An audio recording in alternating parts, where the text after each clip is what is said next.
Have you ever found yourself browsing guitars online and thinking, if that guitar had a different pickguard, I might really want it? Obviously, sometimes you can just Google black strat with black pickguard instead of black strat with white pickguard, but that's not always the case. Recently, I found one of these online. I think offset strats are super cool, but I was kind of on the fence. I wanted to get it with the intention of throwing a black pickguard on it, but I wasn't sure it would look any good. Let me show you what I did, and hopefully it'll help you.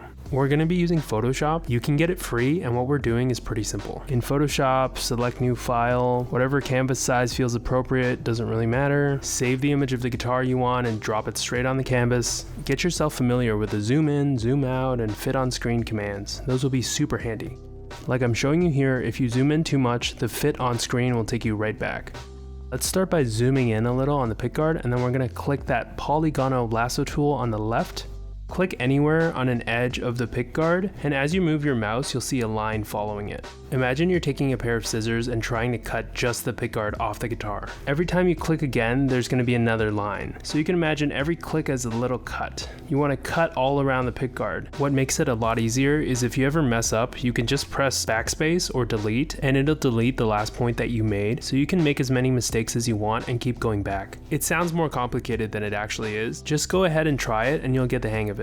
For the more curved parts, you'll probably want to do shorter lines and more clicking, just like how you'd rotate a pair of scissors more if you're cutting a rounded object. The more zoomed in you are, the easier it is, but you really don't need to be that accurate. We just want something that looks somewhat realistic. If you want it more realistic, you can leave a little gap between the edge of the pickguard and your lines, because a lot of these pickguards are 2 or 3 ply, which means they'll have a little white border. Once you finish tracing your pickguard, you'll want to join your last line to your first point that you made. You can see me do it here, and then you'll see this fuzzy sort of shape.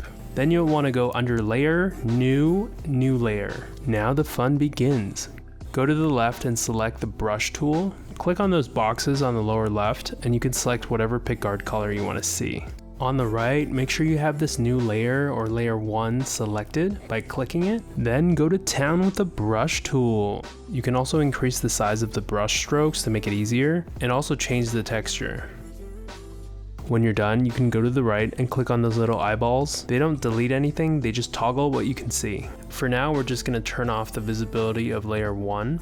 Next, we're going to use that polygonal lasso tool and trace the neck pickup the same way we did the pickguard. Honestly, it still looks pretty good if you don't trace the pickup screws. After you get that fuzzy outline again, go and right click that first layer with the original photo. Then click rasterize layer. You'll see that now we can actually move that trace we just did. But instead, what we're going to do is go to layer, new, layer via copy. And now you'll see we have a new layer 2. You can turn the eyeballs back on layer 1, and in order to see layer 2, you need to drag it above layer 1, since that's our new black pickguard. See where this is going? Now we're going to do the exact same thing we did with the neck, with the middle pickup, bridge pickup, the 5-way switch, and the volume and tone knobs, except we don't need to rasterize the photo anymore. If you're having trouble seeing your work, check those eyeballs. Also check that all your new layers are above your photo layer and above your pickguard layer. When you're done, it might look something like mine, or probably better. Notice that when I'm zoomed in, it looks pretty shoddy, but when we zoom back out, you get a pretty realistic idea of what to expect. I got really giddy the first time I realized you could do this. I find it really useful for boutique brands where sometimes it's really hard to find a photo of the exact same guitar with a different pickguard. If you want to be able to A/B between different pickguards, you can gather all those new layers by pressing Shift-click and selecting all of them. Right-click, Convert to Smart Object. Then click on the eyeball and you can A/B to see what you like better. Of course, you can test even more pickguard colors if you want to duplicate that layer we first made and use the brush tool. If you wanted to, you could also change the colors of the pickup covers, the bobbins, using pretty much the same method. Hope this was useful and hope to see you around.